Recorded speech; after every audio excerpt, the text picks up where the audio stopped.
Hi, I'm Rick Van Davendeck from Dutch Growers. You know what? The fall is here upon us. The weather is just up and down. You know, some days really warm and some days a little cooler, but the nights are all starting to get closer to the freezing mark. So now it's time to really get the yard ready to go.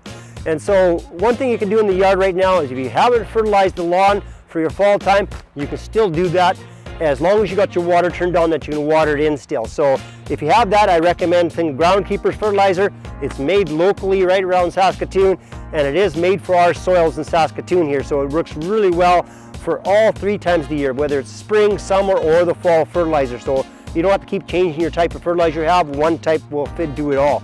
Also this time of the year, this is the time of the year when all the leaves are starting to fall. So make sure all the leaves fall. What I suggest you do is rake up the leaves, because you don't want to leave them on your grass because you get a lot of molds and mildews in the spring. So rake up all your leaves, put them into a bag, and then just don't put them into the compost until next spring. I always recommend hang on to them, because in Saskatchewan, we sometimes get no snow until Christmas or quite a bit along into November. Well, if we start getting below -15, you might want to use some of those leaves to cover up some of your special perennials like your hostas and all your different types of perennials you might have, your dill lilies, just to protect them from that cold frost. Also maybe using around some hydrangeas or some of your more tender shrubs around your yard. So if you want to be able to keep those leaves, you can put them in the compost next spring anyway, so just tuck them in the corner in a bag and then you have them all the time. Otherwise, this time of the year, if you haven't got your tulips in right now, great time to put your tulips in, your crocuses, your daffodils. The ground's still warm, they'll still root really well. Also, don't forget, your garlic. Your garlic, if you put it in the fall, you'll have great garlic next year. They'll be a beautiful size and you'll just love them. There's all different types of garlic you can put in, and you can put them in this fall.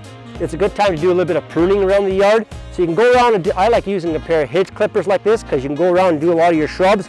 You can trim them up and shape them and do all you want. The only plants you do not want to prune in the fall is any of the early blooming flowering plants, like your lilacs, your double flowering plums, your azaleas, your rhododendrons. Those ones there you want to wait until after they finish blooming next spring. So for the lilacs, it's not going to be until June, then you'll give them a pruning right after that. Because if you prune them in the fall, you'll cut all the blooms off, because they set their blooms in the fall.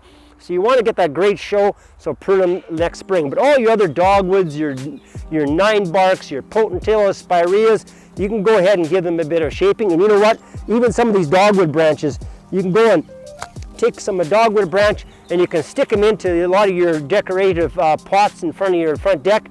You know, use some of those branches with those beautiful colors like the dogwoods, and maybe even put a pumpkin in with them too, and on your containers, and then you just put a great fall color and just change it up. So that works really well. Also this time of the year, when you're getting ready for fall, especially if you're out in the country or in the area where you may have some grasslands close to you, you want to use one of these tree guards for a lot of the plants, like your any of your fruit plants, like your cherries, apples, plums, all those kind of plums, even some of your younger trees, like your birches and your lindens and those kind of things, because this will help. You put that around the trunk of the plant, and it helps protect the plant, the trunk from the mice and the voles, little mice, from eating on the bark.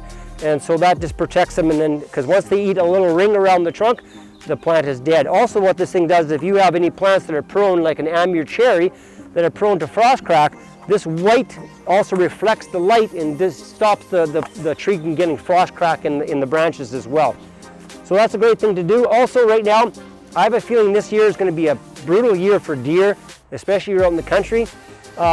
Think about your deer fence around your apple trees or your fruit trees especially, because I have a feeling what's going to happen with those is that if you look in the country, there's been such a drought, there hasn't been a lot of growth happening with a lot of plants, and the deer are going to be going foraging around for different plants to eat, and they're going to come right into your yard because you've been watering them, taking care of them, making a beautiful smorgasbord for those deer. So make sure you do that as well.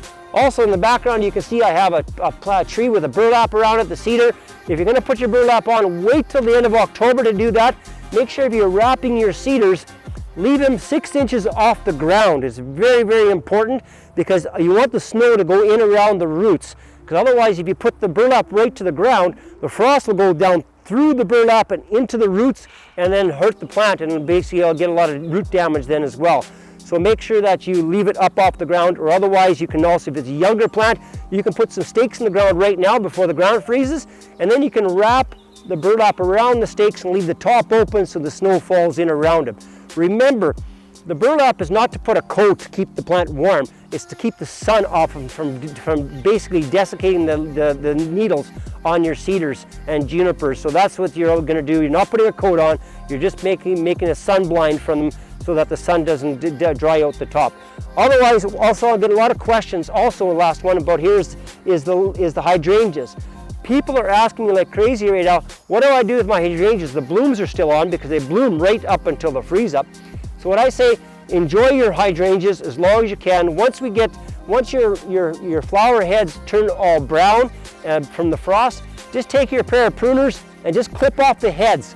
And clip off the heads only. Leave the rest of the plant there, because what happens is that when it snows, all those branches go up and catch snow and act as a little snow trap, and then protects the plants even more. Then next spring, go and trim it down at least 1/3. Okay, down, and then you'll get way more growth and way more flowers next year again than you had even this year. So those are a few tips for the fall. Come check us out here at the corner of Bachelor's Drive and Central Avenue underneath the windmill, or at DutchGrowers.com.